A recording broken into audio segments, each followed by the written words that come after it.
Assalamualaikum warahmatullahi wabarakatuh. Izin Bu Nur Hayati Siregar.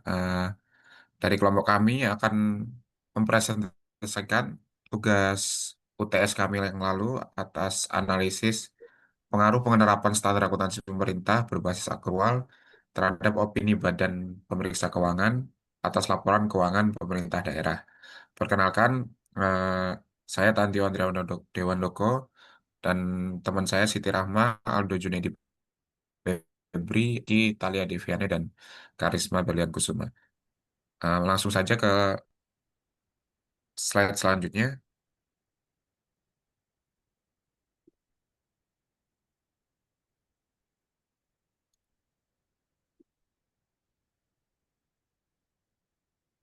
Untuk latar belakang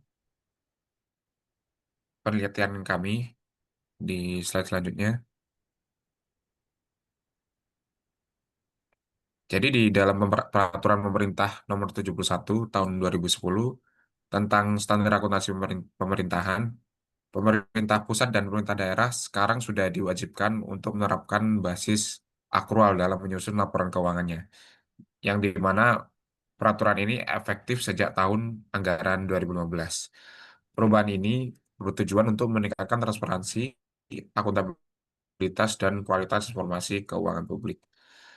Jadi, perbedaan dari basis kas dan kas menuju akrual yang hanya mencatat transaksi saat kasih terima atau dibayarkan, basis akrual ini mencatat semua hak dan kewajiban ekonomi saat terjadi tanpa menunggu arus kas. Nah, perubahan ini diharapkan dapat mendorong tercapainya opini WTP dari BPK sebagai indikator kualitas pelaporan.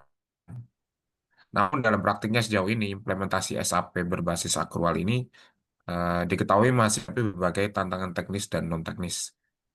Di antaranya seperti keterbatasan SDM, kendala sistem informasi keuangan di masing-masing Pemda, serta penatausahaan aset tetap yang belum tertib. Nah, penelitian ini bertujuan untuk menganalisis bagaimana implementasi di setiap pemerintah lembaga atau pemerintah daerah. Berikutnya akan dijelaskan oleh teman saya.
Tadi suaranya masuk nggak sih? Ya, Belum mah, belum masuk. seperti suaranya masuk. Sekarang juga enggak.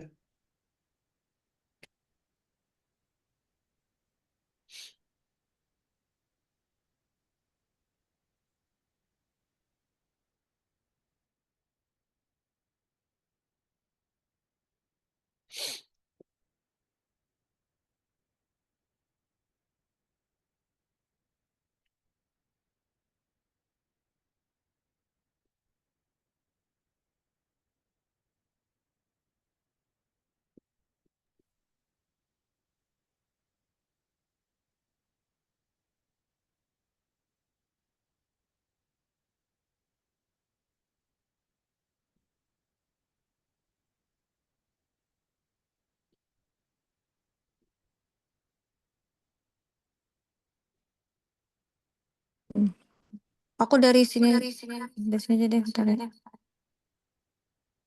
Hmm.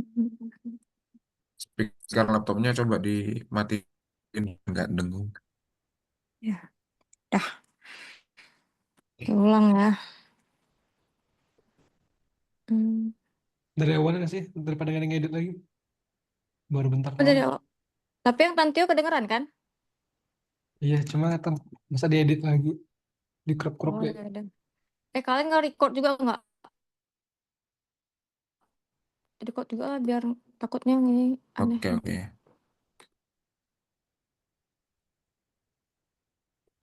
Hmm. Assalamualaikum warahmatullahi wabarakatuh. Mohon izin Bu Nuryati Siregar. Dari kelompok kami akan mempresentasikan tugas UTS kami yang berjudul Pengaruh Penerapan Standar Akuntansi Pemerintah berbasis akrual terhadap opini Badan Pemeriksa Keuangan atas laporan keuangan pemerintah daerah. Saya Tantio Andriani Wandoko dan teman-teman saya Siti Rahma, Aldo Junaidi Febri, Ayu Birwa Kiki, Talia Deviana, dan Harisma Berlian Kusuma. Langsung saja ke latar belakang penelitian kami.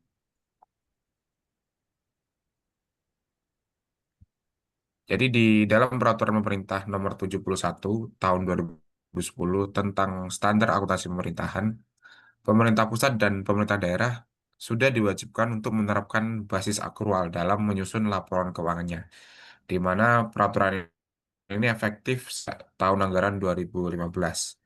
Perubahan ini bertujuan untuk meningkatkan transparansi, akuntabilitas, dan kualitas di keuangan publik yang diterbitkan.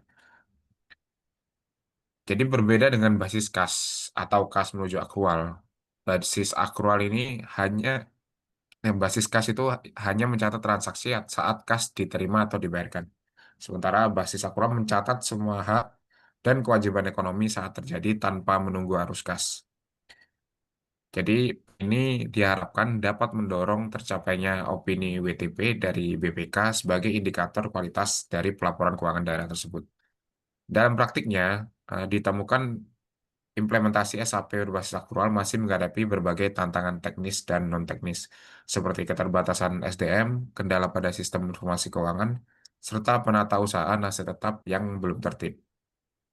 Nah, penelitian ini bertujuan untuk meneliti bagaimana pengaruh implementasi dari peraturan ini pada setiap pemerintah daerah hingga saat ini. Nah, dilanjutkan oleh Siti. Berdasarkan latar belakang tersebut, kami merumuskan 4 rumusan masalah, yaitu bagaimana perbandingan dari ketiga prinsip transparansi, akuntabilitas, dan tanggung jawab. Yang kedua, bagaimana analisis hubungan antar prinsip transparansi, akuntabilitas, dan tanggung jawab. Yang ketiga, bagaimana analisis keterkaitan dari ketiga prinsip tersebut dalam sebuah siklus. Yang keempat, adakah contoh ilustrasi terkait kasus implikasi keterkaitan prinsip good corporate governance. Nah, tujuan penulisannya yaitu yang pertama, menjelaskan perbandingan prinsip transparansi, akuntabilitas, dan tanggung jawab. Yang kedua, menjabarkan analisis hubungan antar prinsip transparansi, akuntabilitas, dan tanggung jawab. Yang ketiga, memberikan penjelasan bagaimana analisis keterkaitan antar prinsip transparansi, akuntabilitas, dan tanggung jawab dalam sebuah siklus. Yang keempat, memberikan sebuah ilustrasi terkait kasus implikasi keterkaitan antar prinsip good corporate governance, transparansi, akuntabilitas, dan tanggung jawab. Selanjutnya akan jelaskan oleh rekan saya. Kajian pustaka. Yang pertama, penerapan standar akuntansi pemerintah SAP berbasis akrual. SAP tersebut diatur pada PP nomor 71 tahun 2010 menghentikan PP nomor 24 tahun 2005. Berbasis akrual menandakan transaksi dicatat saat hak dan kewajiban timbul, bukan saat kas diterima. Terdapat beberapa penelitian sebelumnya terkait penerapan SAP berbasis akrual. Yang pertama, Rahman dan Zulkifli tahun 2018. Perbaikan laporan keuangan di Kabupaten Gunung Kidul. Hambatannya apa? Sumber daya manusia yang belum memadai, informasi dan pengelolaan aset tetapnya. Penelitian selanjutnya ada Sundarta dan Rosita tahun 2016. Kesenjangan antara pemahaman teknis dan praktik di lapangan. Studi kasus pusat studi liminologi. Diperlukan pelatihan yang berkelanjutan dan integrasi sistem yang lebih baik. Hall et al. Tahun 2019. Ini merupakan studi di Provinsi Papua. Kualitas laporan keuangan ditambah variabel lainnya yaitu motivasi pegawai itu menghasilkan implementasi menuntut komitmen organisasi bukan sekedar kepatuhan administratif. Next. Selanjutnya ada opini audit BPK dalam penerapan SAP. Opini audit BPK ini menjadi tolak ukurnya.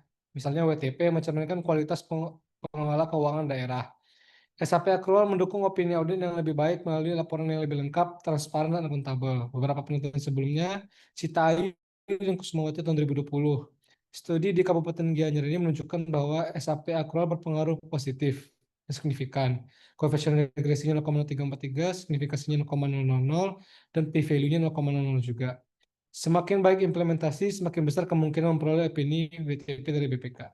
Hall et al. 2019, studi di Provinsi Papua menunjukkan SAP Aqual berkontribusi pada keterandalan laporan keuangan. Penerapan yang konsisten akan menghasilkan penerapan konsisten akan meningkatkan transparansi, akuntabilitas, dan kepatuhan terhadap regulasi. Penelitian selanjutnya ada Rahman Zulkifli tahun 2018.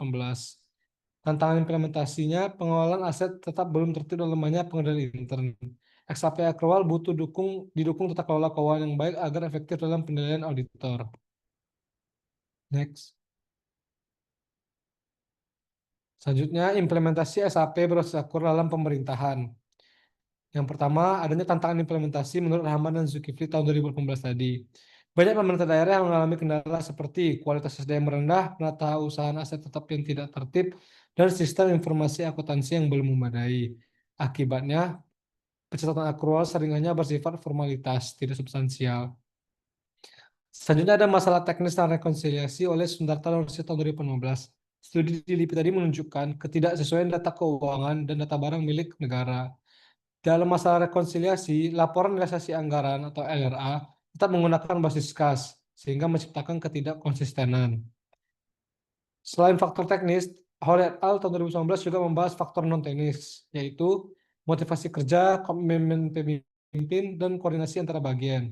Rendahnya pemahaman staf terhadap jurnal dan rekonsiliasi laporan, serta ketiadaan pelatihan dan sistem informasi akuntansi yang terintegrasi. Next. Selanjutnya lanjut kalau teman saya Ayu. Baik, kerangka konseptual penelitian. Sebelumnya, kerangka konseptual adalah kerangka berpikir yang menjelaskan hubungan antar konsep yang bertujuan memberikan ilustrasi dan gambaran dengan model visual yang menggambarkan hubungan antara variabel dalam penelitian. Variabel dalam penelitian ini adalah variabel bebas, yaitu variabel independen yang menjelaskan atau mempengaruhi variabel lain. Disebut juga dengan variabel yang mendahului atau antecedent. Nah, dalam penelitian kami, variabel bebasnya adalah penerapan SAP berbasis akrual. Dan di sini adalah akan mempengaruhi variabel terikat. Variabel terikat itu adalah variabel dependent. Dan di sini menjadi akibat karena adanya variabel bebas, yaitu variabel terikatnya jadi opini OBPK atas LKPD. Nah, bisa jadi bagaimana nanti variabel bebas mempengaruhi variabel terikatnya menjadi opini wajar tanpa pengecualian, wajar dengan pengecualian, atau tidak wajar. Selain itu juga ada variabel kontrol atau moderator yang akan dijadikan pengaruhnya netral oleh peneliti, yaitu adalah SDM, Sistem Pengendalian Internal atau SPI, ketidaktertiban dalam penata usahaan aset tetap, keterbatasan sistem informasi akuntansi dan budaya organisasi. Next.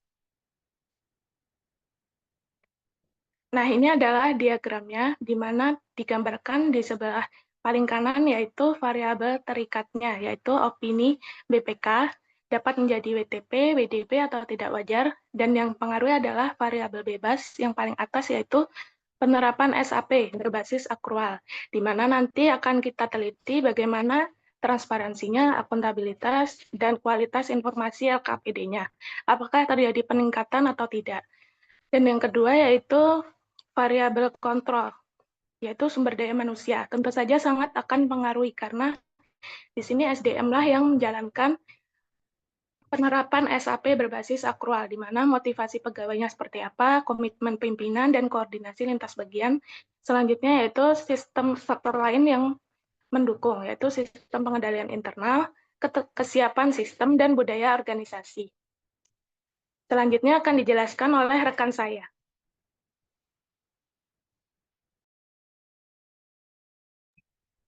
Untuk poin selanjutnya yaitu jenis penelitian. Nah, pada penelitian ini kami menggunakan metode kuantitatif karena fokus utamanya adalah untuk menguji secara empiris bagaimana penerapan SAP berbasis akrual mempengaruhi opini audit BPK terhadap laporan keuangan pemerintah daerah atau LKPD. Nah, melalui pendekatan kuantitatif, data yang kita peroleh berbentuk angka dan dapat dianalisis secara statistik. Sehingga hasil penelitian ini tidak hanya bersifat objektif, tapi juga dapat digeneralisasi ke populasi yang lebih luas. Dengan metode ini, hubungan antar variabel dapat diukur secara sistematis dan mendalam, sesuai dengan tujuan utama dari penelitian kita. Next. Untuk selanjutnya yaitu pendekatan penelitian. Nah, pendekatan yang kita gunakan dalam penelitian ini adalah pendekatan explanatory dengan teknik survei. Pendekatan ini dipilih karena tidak hanya menggambarkan fenomena yang terjadi, tapi juga menjelaskan hubungan sebab akibat antara variabel independen, yaitu penerapan SAP berbasis aktual dan variabel dependennya yaitu opini audit BPK atas LKPD. Data kami kumpulkan melalui kuesioner yang disebarkan kepada pegawai atau pejabat di OPD untuk terlibat langsung dalam penyusunan dan pelaporan keuangan daerah. Selain itu, data sekunder berupa dokumen opini audit, BPK, dan laporan keuangan daerah turut digunakan untuk mendukung analisis. Data yang terkumpul dianalisis menggunakan regresi untuk mengukur tingkat pengaruh antar variabel serta analisis deskriptif untuk mengidentifikasi kendala yang dihadapi dalam penerapan SAP yang berbasis akrual di daerah. Selanjutnya akan dijelaskan rekan kami. Selanjutnya, populasi, sampel, dan teknik sampling. Karakteristik utama atas populasi dalam penelitian ini adalah yang pertama merupakan entitas laporan keuangan daerah telah menerapkan SAP berbasis akrual serta menghasilkan LKPD yang telah diaudit oleh BPK. Nah, karena kewajiban penerapan SAP akrual berlaku sejak tahun anggaran 2015, maka populasi dalam penelitian ini mencakup seluruh pemerintah provinsi, kabupaten, dan kota di Indonesia yang LKPD-nya telah diaudit oleh BPK. Sedangkan untuk sampel dalam penelitian ini dipilih dari OPD yang memenuhi kriteria. Yang pertama, memiliki ketersediaan data dan laporan keuangan dan hasil audit BPK yang lengkap dan dapat diakses untuk periode penelitian. Memiliki variasi audit BPK setelah implementasi SAP akrual untuk melihat bagaimana dampak yang beragam, serta memiliki tingkat kesiapan implementasi SAP akrual yang berbeda untuk menganalisis bagaimana faktor-faktor ini memodernisasi atau mengontrol hubungan antara SAP akrual dan opini BPK. Sedangkan untuk teknik sampling yang digunakan yaitu purposive sampling, yaitu memilih sampel dari populasi sesuai karakteristik yang telah disebutkan di atas guna mencapai tujuan penelitian untuk menganalisis bagaimana pengaruh penerapan SAP berbasis akrual terhadap opini BPK atas LKPD dengan mempertimbangkan variabel kontrolnya. Nah, alasan penggunaan teknik sampling ini adalah karena tidak semua OPD atau pegawai dapat memberikan informasi yang dibutuhkan, dan peneliti ingin mengidentifikasi bagaimana hubungan antara variabel yang spesifik dan memerlukan data yang valid dan lengkap. Selanjutnya, sumber data dan metode pengumpulan data. Berdasarkan pendekatan yang digunakan dalam penelitian ini, sumber data yang diperoleh terdiri dari dua jenis, yaitu data primer dan data sekunder. Untuk data primer diperoleh dari kuesioner. Responden yang relevan dan untuk penelitian ini adalah individu yang terlibat langsung dalam proses akuntansi dan pelaporan keuangan di pemerintah daerah. Melalui kuesioner, peneliti mengukur bagaimana persepsi responden mengenai tingkat pemahaman dan kompetensi SDM terhadap SAP berbasis akrual, motivasi kerja pegawai, dan komitmen pimpinan dalam mendukung implementasi SAP akrual, kualitas informasi laporan keuangan dari perspektif internal, serta kendala-kendala apa saja yang dihadapi dalam penerapan SAP akrual. Sedangkan untuk data sekunder, dalam penelitian ini berupa LKPD, opini audit BPK atas LKPD tersebut, dan dokumen internal OPD yang diperoleh dari pihak kedua, baik itu pemerintah daerah, BPK, dan literatur dan penelitian terdahulu yang diperoleh dari repositori universitas. Nah, next.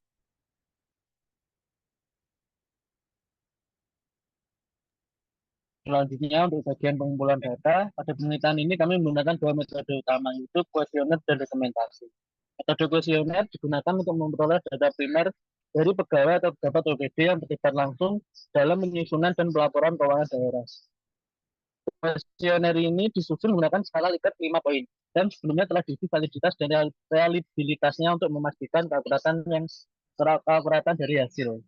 Beberapa variabel yang diukur meliputi penerapan SKP berbasis aktual, persepsi terhadap kualitas LKPD, kendala teknis maupun non-teknis, serta faktor-faktor yang mempengaruhi opini audit dari BPK. Penyebaran kuesioner dilakukan secara online maupun offline, tergantung pada kondisi responden kami. Selain itu, kami juga menggunakan metode dokumentasi untuk mengumpulkan data sekunder yang bersifat objektif dan dapat diverifikasi. Dokumen yang dikaji antara lain adalah KPD, LHP BPK, pedoman implementasi SAP, SAP, laporan internal OPD, dan juga literatur terkait. Nah, kombinasi dari kedua metode ini memungkinkan dilakukannya triangulasi data yang bertujuan untuk meningkatkan validitas dan keandalan hasil penelitian, serta mendukung penyusunan kesimpulan yang akurat dan dapat dipertanggungjawabkan secara ilmiah. Selanjutnya,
baik, terima kasih atas perhatiannya. Semoga materi kami dapat diterima dengan baik dan bermanfaat bagi semua orang. Terima kasih atas gimana lagi? Gitu aja dah. Nanti di crop kan ini.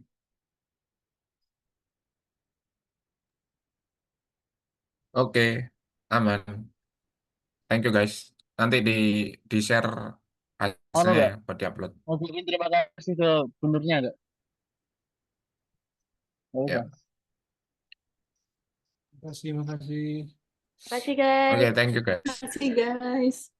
Thank you.